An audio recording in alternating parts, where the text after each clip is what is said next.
क्या आप जानते हैं, जिस राजा के एक हुक्म से लाखों लोग मारे, वही राजा बाद में हिंसा छोड़कर अहिंसा का संदेश देने लगा। ये कहानी है एक ऐसे सम्राट की जिसका नाम सुनकर कभी दुश्मन कांप जाते थे और बाद में पूरी दुनिया उसे अशोक द ग्रेट कहने लगी। आज हम जानेंगे सम्राट अशोक की पूरी कहानी, जन्म से लेकर मौत तक, युद्ध, खून, पश्चाताप, धर्म और इतिहास का सबसे बड़ा बदलाव। सम्राट अशोक का जन्म लगभग 304 ईसा पूर्व में हुआ। उनके पिता थे चंद्रगुप्त मौर्य के पुत्र बिंदुसार और मां का नाम था सुभद्रांगी, जो राजवंश से नहीं थी। इसी वजह से अशोक को बचपन में राजकुमारों जैसा प्यार नहीं मिला। लेकिन अशोक में एक चीज अलग थी, गुस्सा, साहस और जंग का जुनून। अशोक को तलवार, तीर और युद्ध कला में बचपन से ही माहिर बना दिया गया।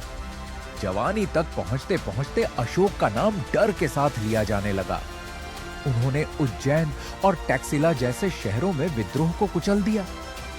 इतिहास कहता है, अशोक अपने भाइयों से भी ज्यादा निर्दय और निर्भय थे। बिंदुसार की मौत के बाद गद्दी के लिए खूनी संघर्ष हुआ।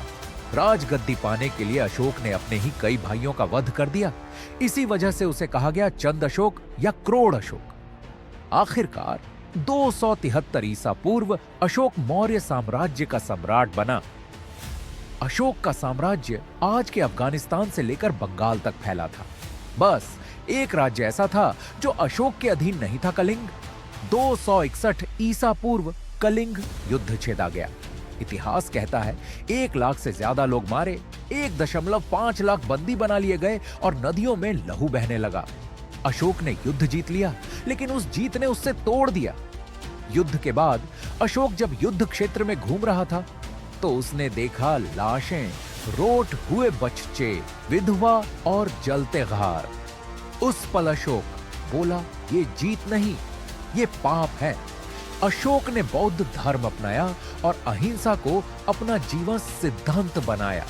उसने युद्ध छोड़कर धर्म विजय का रास्ता चुना। अशोक ने धम्मा का प्रचार शुरू किया। अशोक ने पूरे भारत में शिलालेख और स्तंभ लगवाए। सरनाथ का अशोक स्तंभ आज भारत का राष्ट्रीय चिन्ह है। उन पर लिखा संदेश था दया, न्याय और धर्म। सम्राट अशोक का अंतिम जीवन शांति और सेवा में बीता।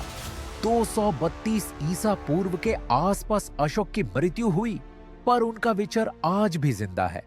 अशोक सिर्फ एक सम्राट नहीं था, वो सबसे बड़ा परिवर्तन था। खून से धर्म तक का सफर अशोक को बना देता है भारत का सबसे महान सम्राट। अगर आपको ये कहानी पसंद आई हो, लाइक, शेयर और चैनल को सब्सक्राइब जरूर करें।